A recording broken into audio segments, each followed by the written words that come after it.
Então agora nós vamos começar então o que nós precisamos saber para o nosso concurso de Tribunal de Justiça.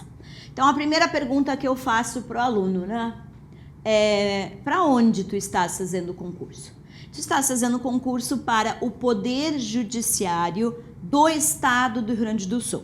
E aí, está lá escrito no artigo 2º da Constituição Federal: a União possui 3 poderes independentes e harmônicos. E aí diz: a União possui 3 poderes independentes e harmônicos. Não está escrito a União, os estados, o Distrito Federal possuem 3 poderes independentes e harmônicos. Então, começa a nossa primeira base de conhecimento para que a gente tenha condições de responder qualquer questão de prova depois, como COGE ou consolidação. Você vai entender por que eu preciso desse conhecimento consolidado para poder responder as perguntas em específico, tá? Então, por isso, nós primeiro vamos ver esta base que está no artigo 2º da Constituição Federal. Então, quando o artigo 2º nos diz independente e harmônico, né?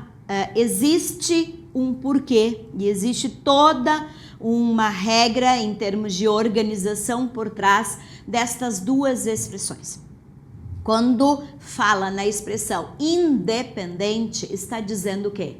Está dizendo que a forma que nós utilizamos o nosso sistema é atribuir a cada um dos 3 poderes uma função típica.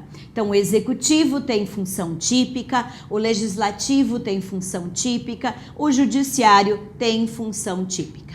O porquê da existência do executivo, o porquê da existência do legislativo, o porquê da existência do judiciário, tá?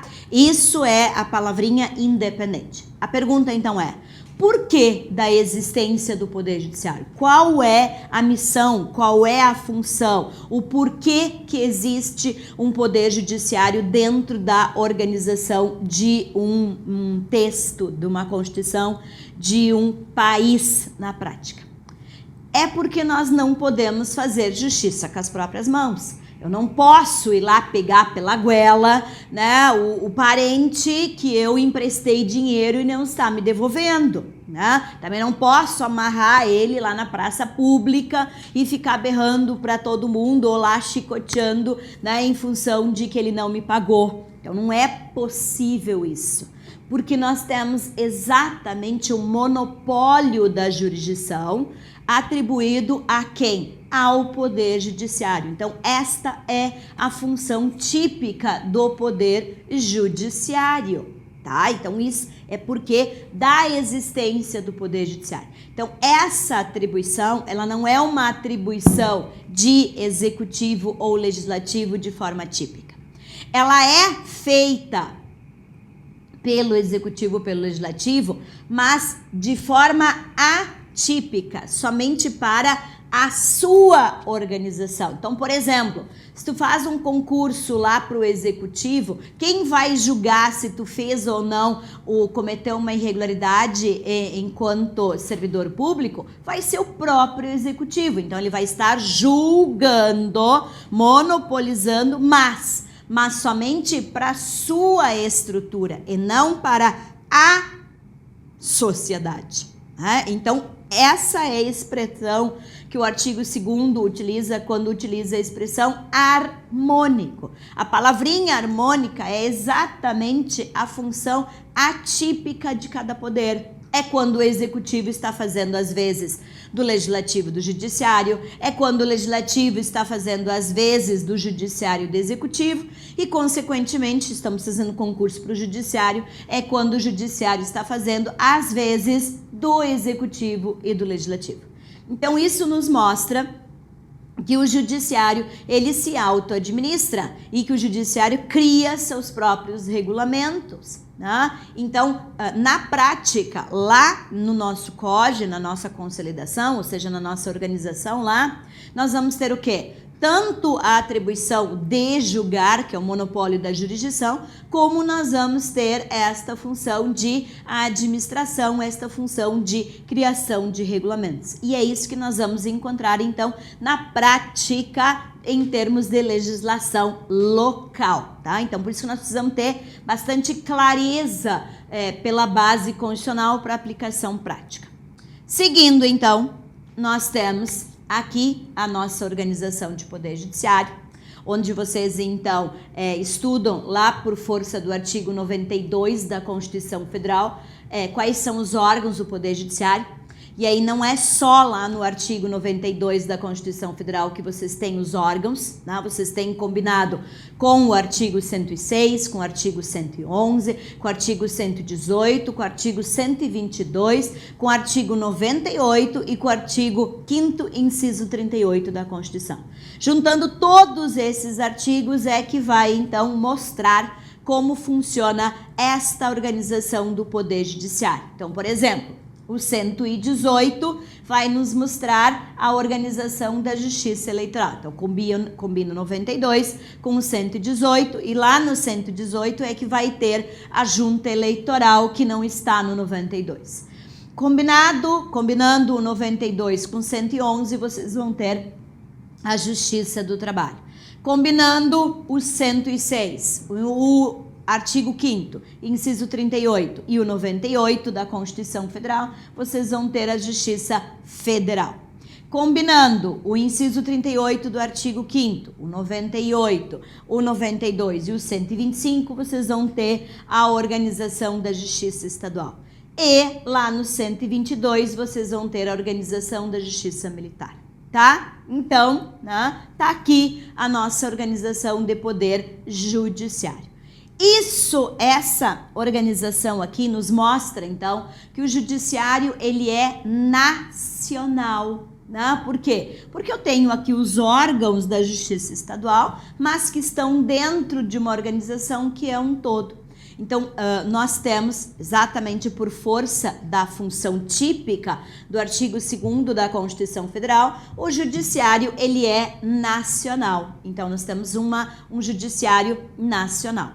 E para ficar mais claro o porquê que ele é nacional, é porque nós temos dentro do capítulo da Constituição Federal, tá, um capítulo que fala dos direitos e garantias fundamentais, né, que vai do 5º até o 17, né, os direitos e garantias fundamentais, que é igual em qualquer lugar do Brasil e que precisa, então, do 5º ao 17 da Constituição, estar criado, regulamentado através de lei federal, uma lei nacional, na verdade.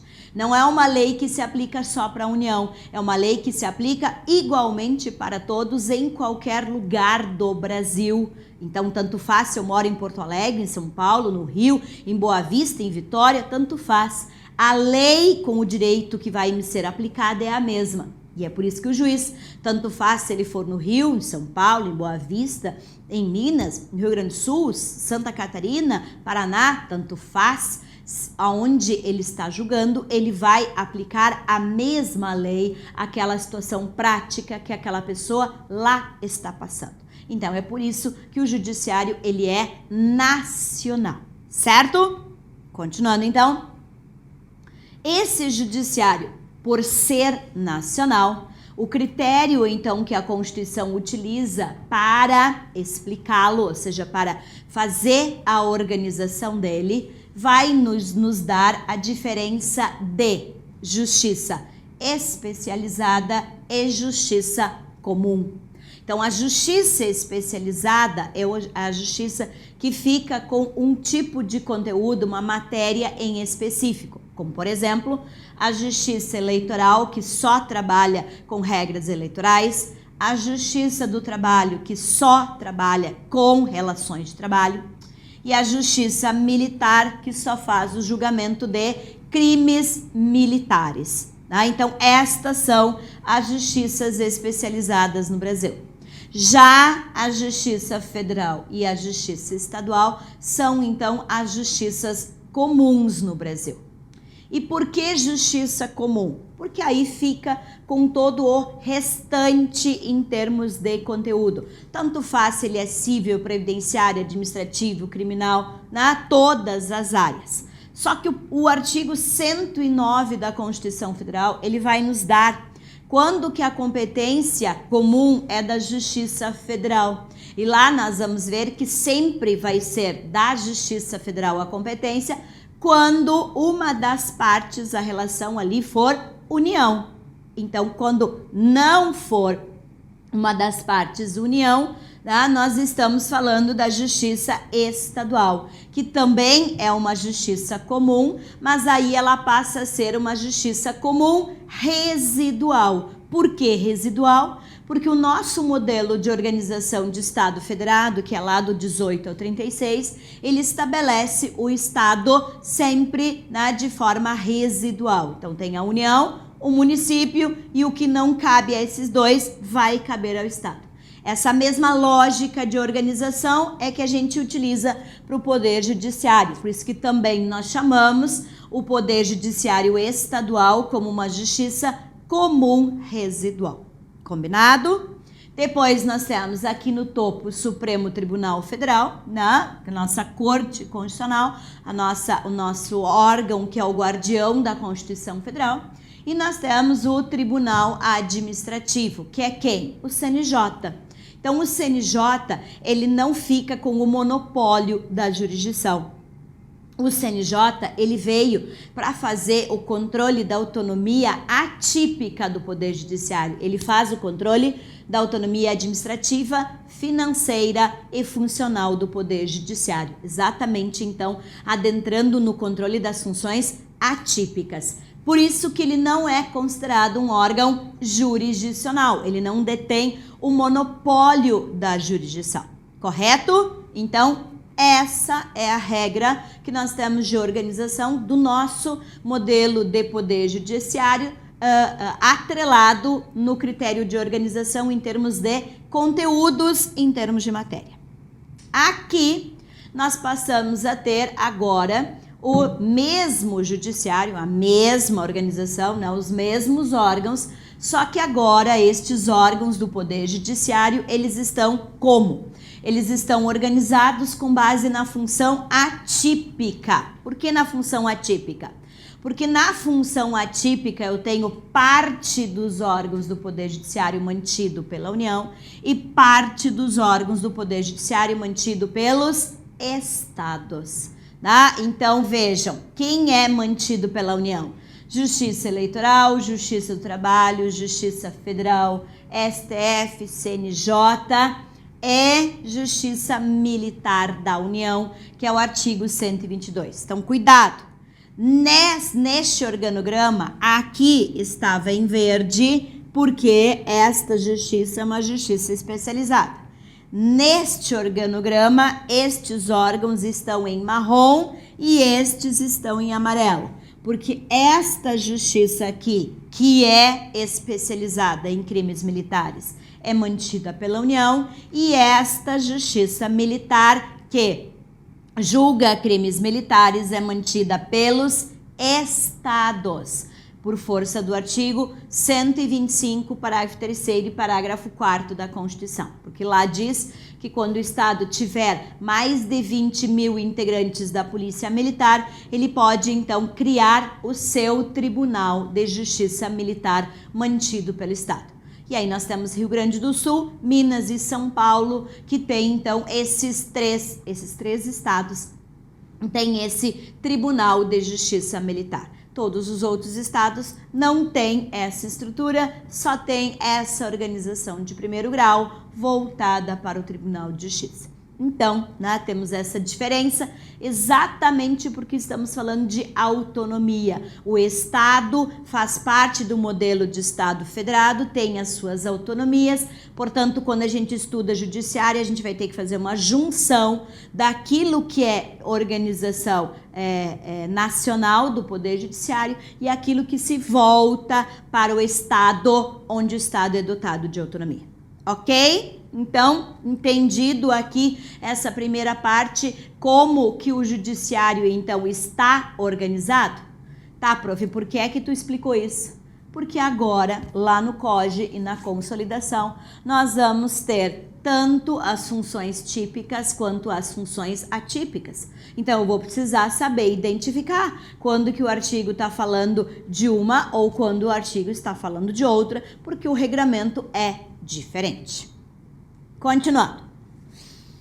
Entendendo, então, como é que é o critério de organização do Poder Judiciário, vamos, então, puxar aquelas regrinhas que o texto da Constituição Federal nos estabelece para a estrutura estadual de primeiro grau. E aí nós precisamos, então, ir lá para o artigo 99 da Constituição Federal. E o artigo 99, caput da Constituição Federal, nos dá a autonomia administrativa e a autonomia financeira para o Poder Judiciário. Começando, então, pela autonomia administrativa. O que está escrito ali no 99? Se vocês olharem, 99 dá o caput, que nos dá autonomia administrativa. A explicação da autonomia administrativa está lá no artigo 96 da Constituição Federal. Então, vai lá no 96 e agora olha a redação do artigo 96. Então, lá no artigo 96, vocês têm escrito assim, compete privativamente. Então, vamos lá. Por que uma hora fala em competência privativa, né, ali nos órgãos do Poder Judiciário, nos artigos, e em outros momentos não fala nada? Porque sempre que for função típica, que é a função do monopólio da jurisdição, nós estamos falando na função que foi dada ao Poder Judiciário pelo artigo 2º da Constituição Federal, que é a independência. E, consequentemente, esta atividade, ela é uma atividade exclusiva do Poder Judiciário, tá? Quando não é só o Judiciário que faz, mas vem, né, em função de outros poderes, mas só para sua organização, é que a Constituição, então, denomina competência privativa. Por quê? Porque quando é competência privativa, direito administrativo pode ser delegado. Competência exclusiva não é passível de delegação, tá? Então, lá no 96, temos o inciso 1 e temos o inciso 2. O inciso 1 vai dizer, compete privativamente aos tribunais. Então, quando fala lá no 96.2 tribunais, nós voltamos aqui e olhamos agora a estrutura que é mantida pelo Estado. Quem dentro do Estado é tribunal? O Tribunal de Justiça e o Tribunal de Justiça Militar. Então, nós temos enquadrado no 96.1 dois tribunais na estrutura estadual. Agora, lá, olha o que diz o 96, inciso 2. Ele vai dizer o quê? Supremo Tribunal Federal, Tribunais Superiores e Tribunal de Justiça. Tem competência para fazer o quê? Projeto de lei. Então, propor projeto de lei é única e exclusivamente do Tribunal de Justiça na estrutura estadual. Não vai ser inerente aos dois tribunais que são constituídos na organização estadual. Então, eu tenho que já ter clareza para entender o seguinte: a quem cabe a administração de toda essa estrutura aqui, que é uma justiça comum? Ao Tribunal de Justiça, tá? Ao Tribunal de Justiça. Não vai caber a administração para os órgãos de primeiro grau, tá? Então, quem vai fazer toda a administração aqui vai ser o TJ. E o Tribunal de Justiça Militar se auto-administra, administra essa estrutura, mas está, em termos de regramento administrativo, subordinado ao Tribunal de Justiça, porque não detém todas as autonomias. Ok, meninos? Então, continuando. Entendido a primeira autonomia, que é a autonomia administrativa. Então, vamos para a segunda autonomia, que está lá no caput do artigo 99 e que chama, então, de autonomia financeira. Então, o que vai dizer lá? nós temos o 99, né, e nós temos o 98. Então, no 99, ele faz toda a explicação em relação a como funciona a regra orçamentária aplicada ao Poder Judiciário, ok? O que nos interessa do 99 é exatamente a segunda parte, onde está voltado para a organização estadual. E o que diz lá? Que é, então, o Tribunal de Justiça que faz a proposta orçamentária e encaminha para o chefe do Poder Executivo, que no nosso caso vai ser o governador. Então, vejam, aqui quando fala de autonomia administrativa, está fazendo um projeto de lei, mandando para a Assembleia Legislativa, tá? E aqui no 96.2, quando faz um projeto de lei, é porque vai doer no bolso do judiciário. Então precisa criar isso em lei para poder ter administração, por força do princípio da legalidade do caput do artigo 37 da Constituição Federal. Aqui a lei já está criada. Agora tem que ser incluído esta lei com este custo na proposta orçamentária para receber esse dinheiro do Caixa do Estado, para daí colocar em prática a execução. Então aqui não é projeto de lei, é proposta orçamentária.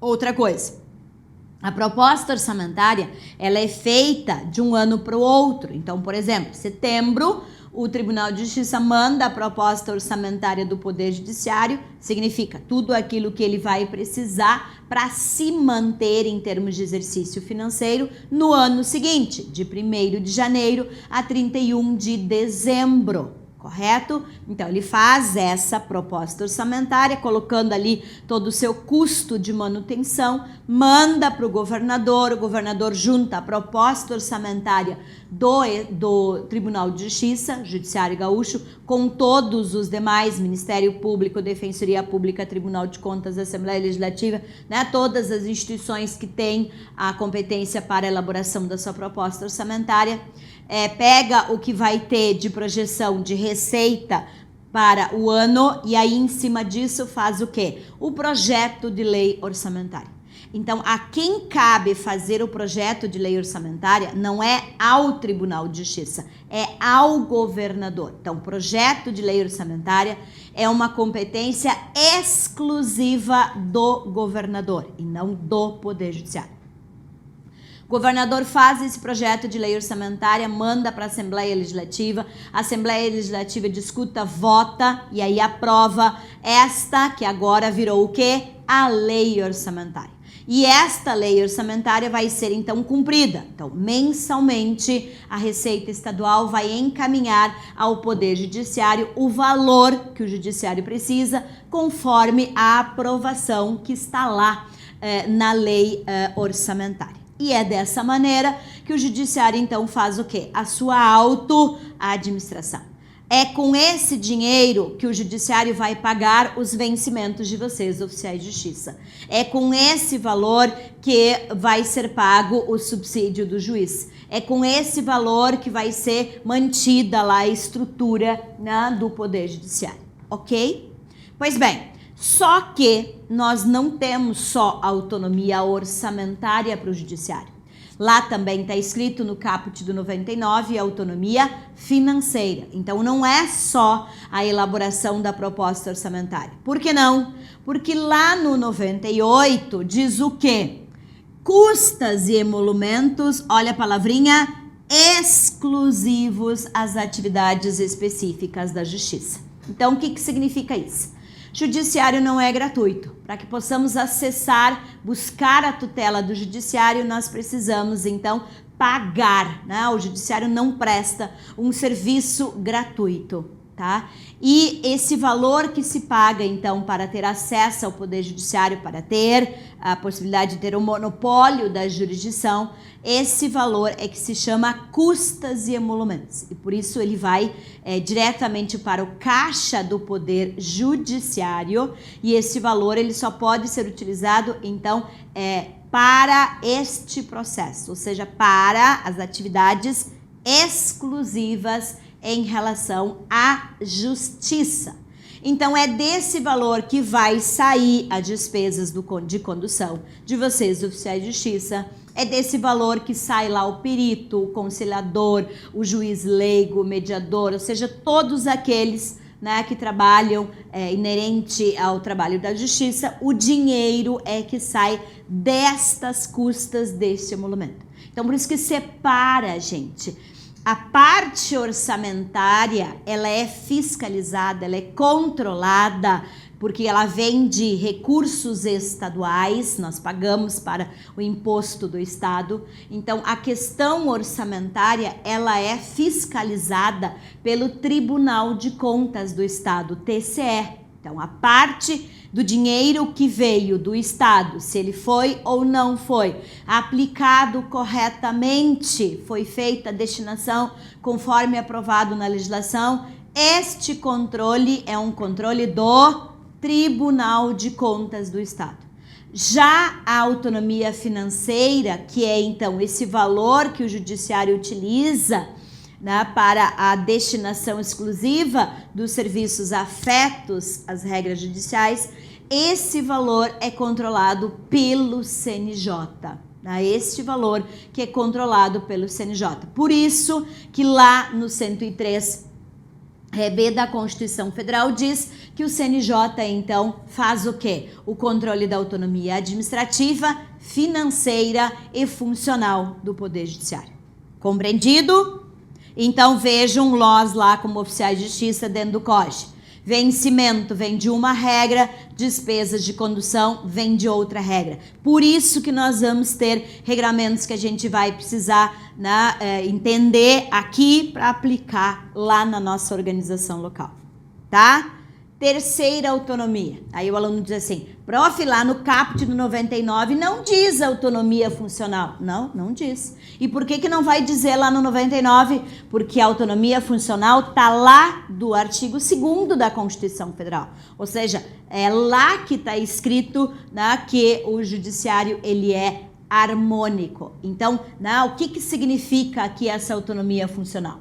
Significa que para que o juiz possa ter o monopólio da jurisdição, para que ele possa ter clareza, calma para poder julgar, independentemente de quem esteja julgando, porque ele pode estar julgando alguém detentor de um cargo político bem importante, ele precisa ter a garantia de que nada vai acontecer com ele. E por isso que vocês, então, estudam lá no artigo 95 da Constituição Federal as garantias dos juízes, a vitaliciedade, a inamovibilidade, a irredutibilidade de subsídios. E é por isso que vocês também estudam lá no 95 que tipos de vedações o juiz tem. Por exemplo, ele não pode se filiar partidariamente, ele não pode se manifestar apoiando nenhum candidato político. Por quê? Porque ele detém o monopólio da jurisdição. É dele a função de julgar. Então ele não pode se aliar, se manifestar politicamente, se no outro dia ele pode estar julgando esta pessoa. Então é incompatível no sistema estas situações. Por isso, então, dessas autonomias, né, funcionais que estabelecem, então, as garantias e as vedações do juiz. Tranquilo até aqui? Pergunta. Por que, então, eu tenho aqui em Porto Alegre este prédio, que tem a Temis linda aqui na ponta, né, que é lá no centro de Porto Alegre, o Tribunal de Justiça. E por que eu tenho este segundo prédio aqui, que está ali na Borges de Medeiros? Então, por que aqui, né, no tribunal, né, eu tenho 2 tribunais de justiça? Exatamente porque aqui mostra a diferenciação do que nós acabamos de estudar. Neste prédio que tem a Temis aqui, né, que fica no centro da capital de Porto Alegre, vocês vão tomar posse, tá? É aqui que vocês vão tomar posse, porque aqui são as funções atípicas do Poder Judiciário. Aqui, onde vocês, então, vão poder trabalhar, porque aqui é o julgamento, é o monopólio da jurisdição. Então vejam que inclusive a arquitetura em relação ao local nos mostra a diferença em relação a como funciona então a organização da justiça. Ok, meninos? Então vamos lá. Chegamos então especificamente agora, saindo do texto da Constituição Federal, chegamos então agora no texto da Constituição Estadual. Então, né, por força lá do artigo 125 da Constituição Federal, manda o Estado fazer a organização da justiça na sua Constituição Estadual, respeitando os princípios da Constituição Federal. Então, agora, nós estamos no artigo 91 da Constituição Estadual e fazemos o recorte somente em relação à justiça comum, que é para onde nós estamos fazendo o concurso público. E aí, lá no artigo 91 da Constituição Estadual, nós temos o Tribunal de Justiça, as turmas recursais, juizado especial, né? O juiz de direito, o juiz de jurisdição limitada, o Tribunal do Júri. Né? Nós temos esses órgãos ali no artigo 91 da Constituição Estadual, tá? Então, a gente faz o recorte e traz para cá. Então, a pergunta, né, que eu faço para vocês agora é a seguinte. Então, olha lá a perguntinha aqui. Vamos para o quadro, com base no artigo 91 da Constituição Federal. Qual é a diferença da expressão grau para instância? Ó, nós vamos encontrar dentro do COG agora, dentro da consolidação, a palavrinha. Uma hora vai aparecer a palavrinha grau, outra hora vai aparecer a palavrinha instância. Então, qual é a diferença disso? É que quando a gente utiliza a expressão grau, a gente está falando em função atípica. A gente está estudando ou falando do judiciário em termos de órgãos, direito administrativo, função atípica. Quando aparecer a palavrinha instância, a gente está falando na função típica, ou seja, a gente está falando no critério processual, como tramitam os processos. Então, aqui nós estamos falando de processo civil, processo penal, juizado especial, ECA, né? Estamos falando de regras processuais que os colegas estão trabalhando com vocês. E aqui na função, então, né, atípica, que o colega está trabalhando com vocês em termos de direito administrativo, a nomenclatura que ele utiliza e que daí vai aparecer dentro do Código da Consolidação é a nomenclatura grau. Ok? Entendido isso? Pois bem, então agora vem de novo comigo para cá. Olha só, esta primeira linha aqui, então, é a linha do primeiro grau da primeira instância do Poder Judiciário, tá? Primeiro grau, primeira instância do Poder Judiciário. Por quê? Porque é por onde os processos começam, tá? E são os órgãos que estão elencados no artigo 91 da Constituição Estadual. Agora, quando vocês trabalham regra processual lá do JEC, o que é que vocês estudam com o colega? Ele não diz para vocês que os recursos do juizado especial, eles vão para a turma recursal? E a turma recursal, ele não diz para vocês que é formado por 3 juízes de direito? Então, agora a pergunta é, a turma recursal é o quê? Um órgão de primeiro grau? É um órgão de primeiro grau. Por quê? Porque ele também é formado por juiz de direito, gente. Ele é um órgão de primeiro grau, mas ele julga pela primeira vez ou pela segunda vez? Pela segunda vez. Então, ele é um órgão de segunda instância. Ok? Agora, o Tribunal de Justiça, ele está julgando pela primeira vez ou está julgando recursos? Recursos. Ele é o primeiro órgão aqui desta linha ou ele já está aqui em cima? Aqui em cima. Então, isso mostra o quê? Mostra que aqui nós temos o Tribunal de Justiça como órgão de segundo grau e de segunda instância. instância, gente. Ok? Então, dentro do nosso COG, dentro da nossa consolidação, vai aparecer o tempo todo essas expressões aqui para nos mostrar como que ali está sendo colocado, quando que está falando do critério de função atípica ou quando está falando no critério de função típica. Combinado? Tá? Então, agora que eu já sei que é o Tribunal de Justiça que me faz essa, né, me coloca esse critério de organização, eu agora vou precisar entender, né, essa estrutura interna. Então, vamos lá, né, para entender a estrutura interna, então, do tribunal, vem comigo aqui de novo, nós vamos ter que abrir três palavrinhas, não, 4 palavrinhas que nós vamos ter que saber diferenciar para entender a estrutura, né, das nomenclaturas internas ali do tribunal. Vamos lá comigo. Então, a pergunta: qual a diferença de juiz substituto, juiz de direito, juiz leigo, juiz de jurisdição limitada?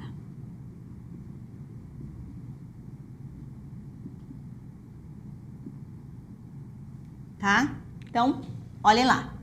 Me digam aí, qual a diferença dessas 4 expressões em termos de juízes? Por que no decorrer agora da nossa legislação vai aparecer estes 4 nomes diferentes de juiz? E o que é que estão dizendo quando estão falando de cada um deles?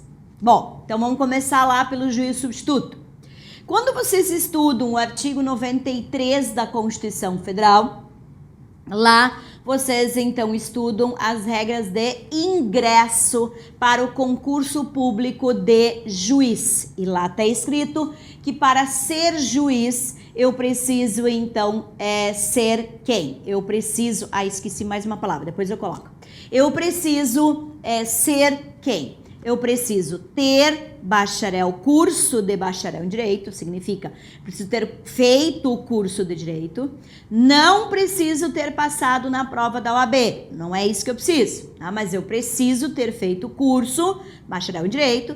A partir da colação de grau, eu preciso ter 3 anos de experiência.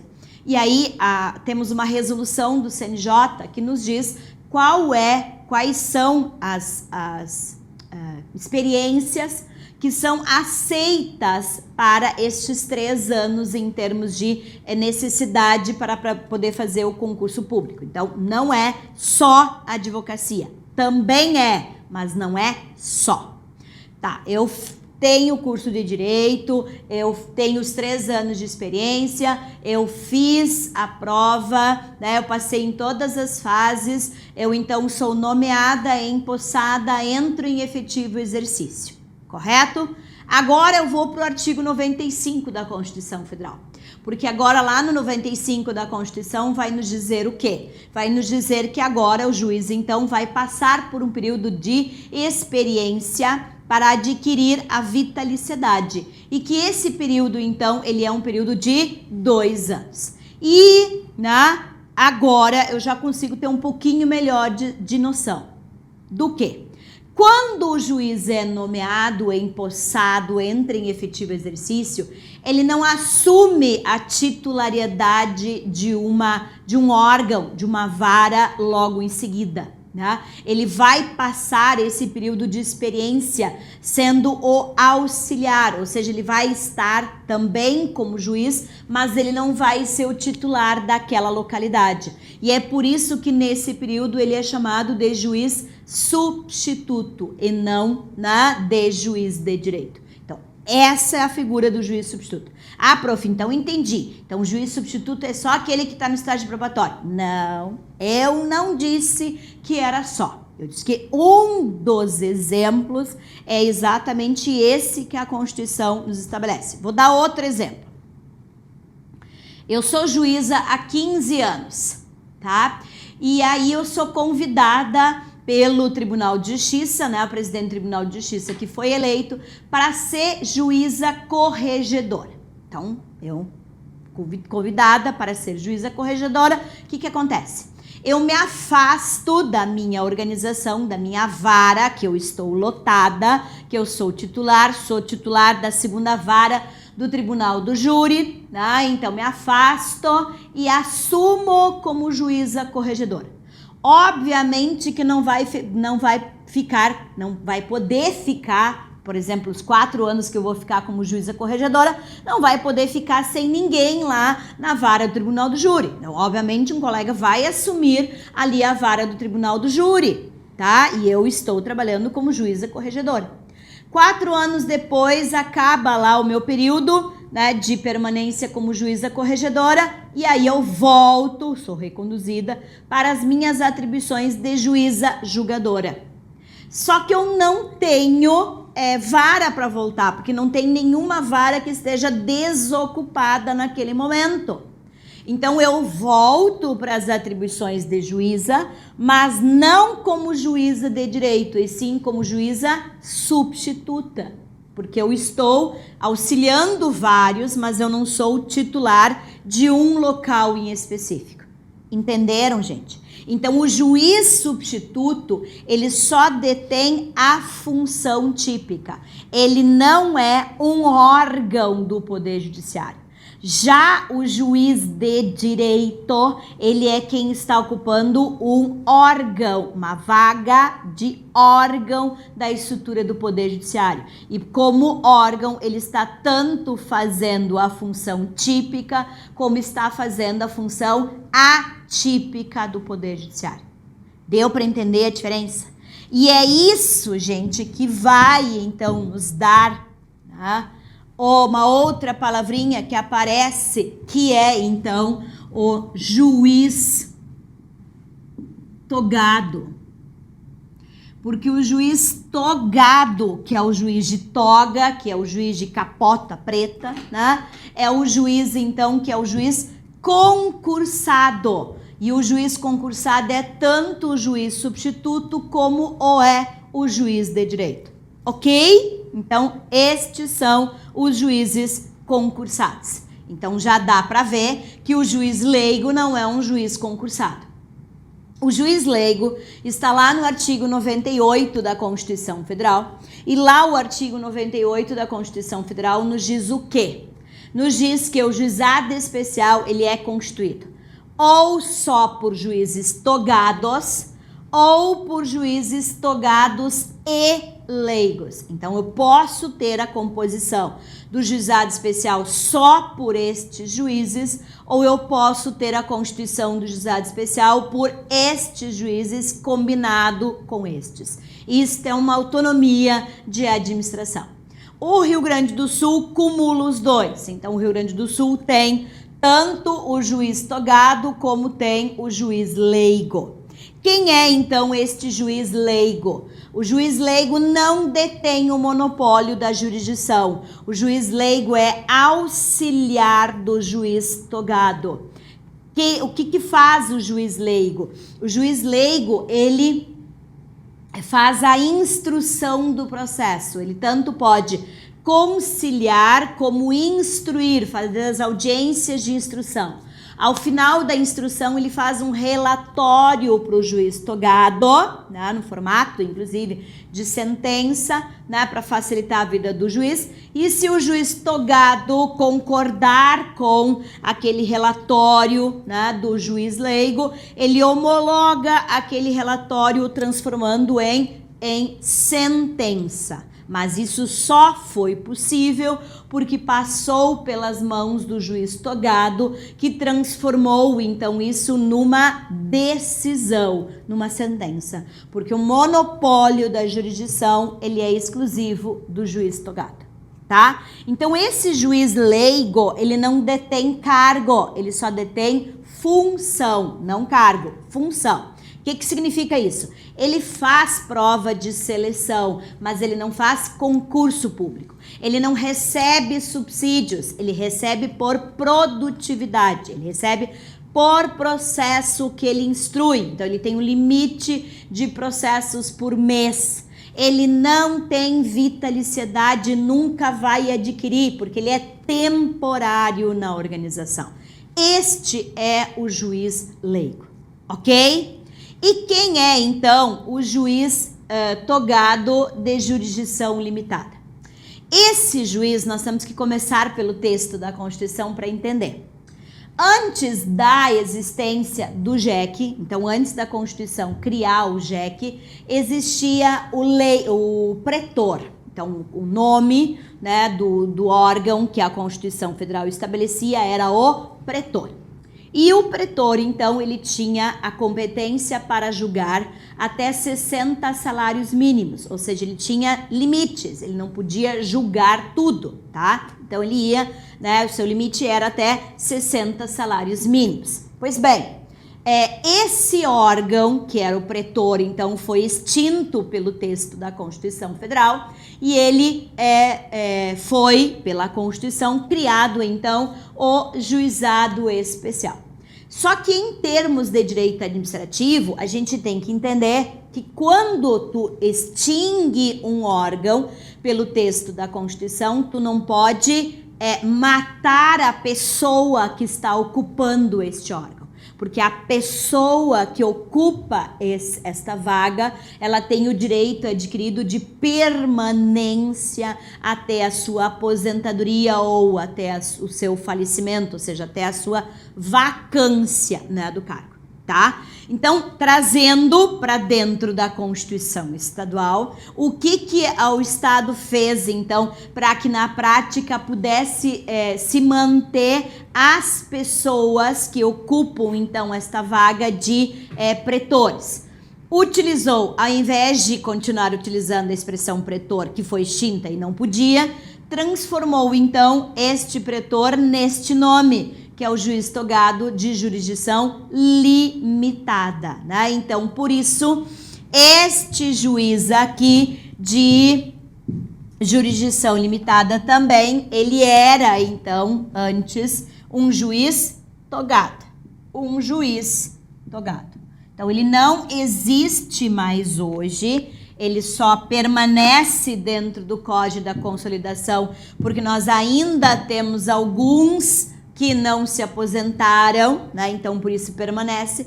No dia que não tivermos mais a ocupação, nós vamos então ter a extinção desse cargo a título de Código de Consolidação, tá? Então, né, para vocês entenderem aí as nomenclaturas. E é nesse sentido, vocês têm que ter cuidado em termos de questões de prova.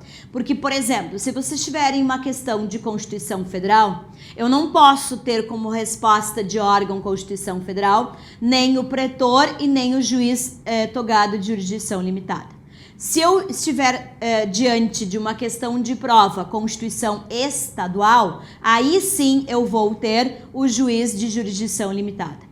Mas se a questão for uma questão de Código de Consolidação, lá a nomenclatura que vai aparecer vai ser então a nomenclatura de pretor e não de juiz togado de jurisdição limitada. Ok, gente? Deu para entender aí essas nomenclaturas? Então, aqui eu tenho essas nomenclaturas de juízes. Dentro do tribunal agora, ou seja, dentro da organização administrativa do tribunal, que a gente já sabe agora que faz privativamente a administração da justiça, tá? Então, no tribunal nós temos desembargadores e não juízes.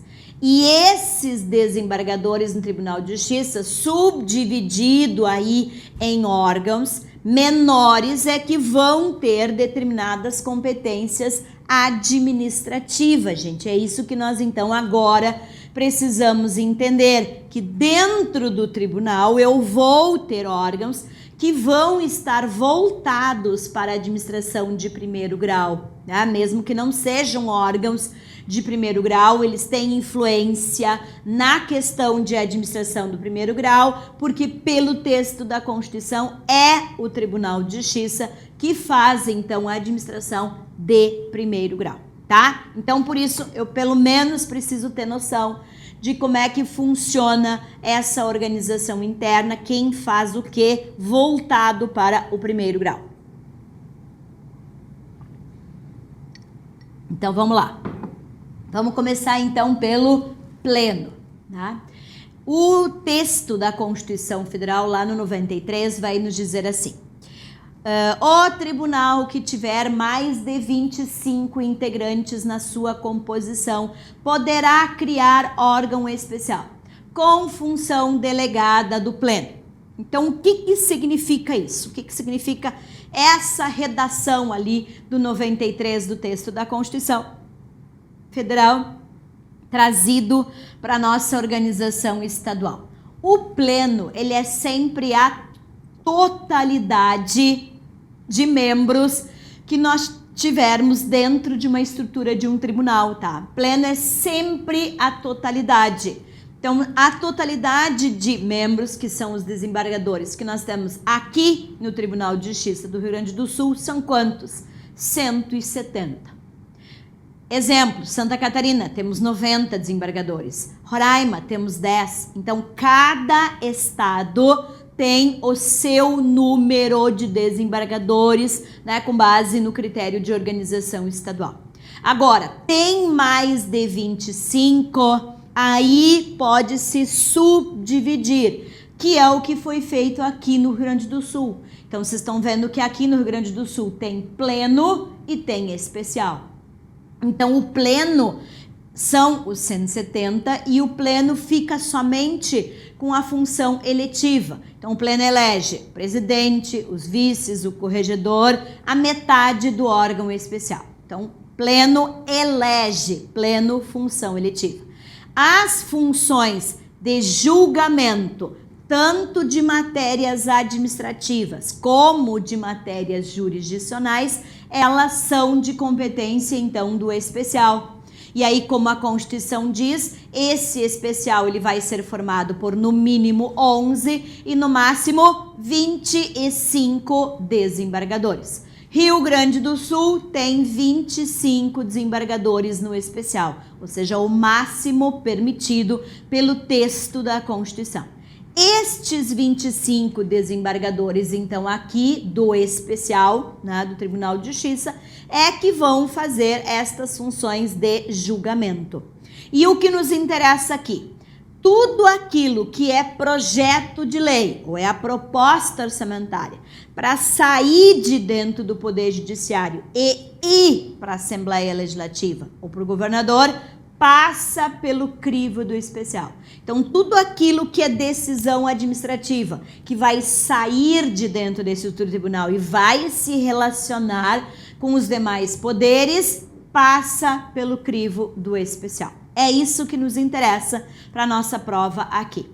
Diferentemente do Conselho da Magistratura, que também é um órgão administrativo deliberativo, só que ele é só administrativo. Então, o que significa isso?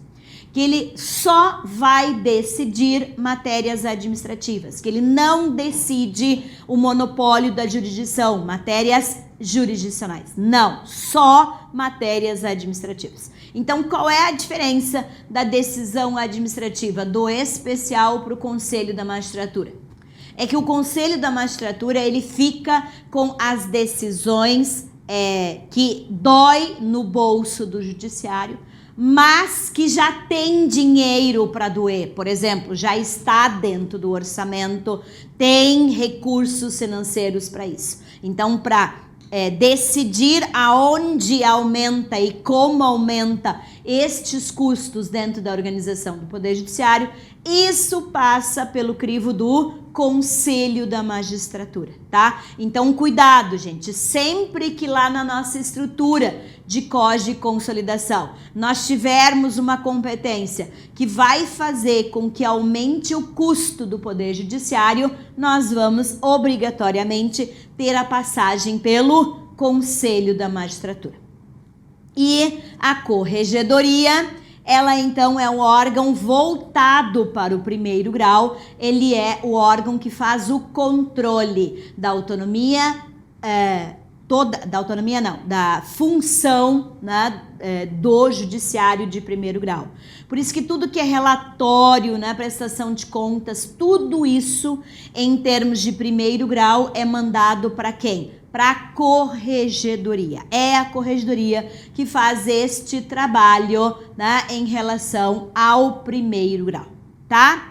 E o último detalhe que nós precisamos saber é a questão da presidência. Então, tudo que é ato administrativo, né, de designação dentro da estrutura do Poder Judiciário, isso vai ser sempre competência de quem? Do presidente do Tribunal de Justiça, tá? Então, por exemplo, designação para FG, tudo que estiver relacionado com designação, que é ato administrativo, é um ato administrativo, ou todo ato administrativo, né? Ele, voltado para o servidor, ele vai ser feito por quem? Pelo presidente do Tribunal de Justiça. Porque não é possível delegar para o primeiro grau as regras em relação aos atos administrativos. Isso é vedado lá pelo direito administrativo que vocês estudam com um colega. Ok, meninos? Então, pelo menos esta base aqui eu preciso saber em termos de órgãos internos da estrutura do tribunal para que a gente, então, possa dar início, né, ao nosso estudo propriamente dito em termos de organização. Então, para a gente finalizar esta primeira parte e a gente daí entrar especificamente, né, na estrutura de aplicação do primeiro grau, né, é aqui que nós então finalizamos. Estão vendo que o Tribunal de Justiça vai delegar para quem? Olha a nomenclatura que apareceu agora. Juiz diretor do foro. Então, e o juiz diretor do foro delega para quem? Para servidores. Vejam, aqui eu só tinha juiz de direito, juiz substituto. Quando fala juiz diretor do foro, é porque está falando de função administrativa. É exatamente para o COG e para a consolidação mostrar quando que o juiz está fazendo uma função típica e quando que o juiz está fazendo uma função atípica. Sempre que aparecer a expressão juiz diretor do foro, vocês já sabem que ali está uma função atípica do Poder Judiciário. Já apareceu juiz substituto, juiz de direito, está falando de uma função típica por parte do Poder Judiciário. Deu para entender, meninos? Espero que sim. Qualquer dúvida, vocês já sabem, tem todos os meus contatos aí, né? Façam as perguntas que eu auxilio vocês aí na elucidação, onde é que vocês estiverem perdidos, tá bom? Então, a primeira parte, né, de conhecimento claro que eu preciso ter para poder ler e entender qualquer questão de COG e consolidação, independentemente de banca, é a compreensão clara de como é que o sistema constitucional nos traz essa divisão para dentro da organização, né, do primeiro grau da Justiça Comum Estadual. Então, não saiam daí, que a gente faz um intervalinho e a gente já volta para agora entender, então, como isto funciona na aplicação da Justiça Comum Estadual.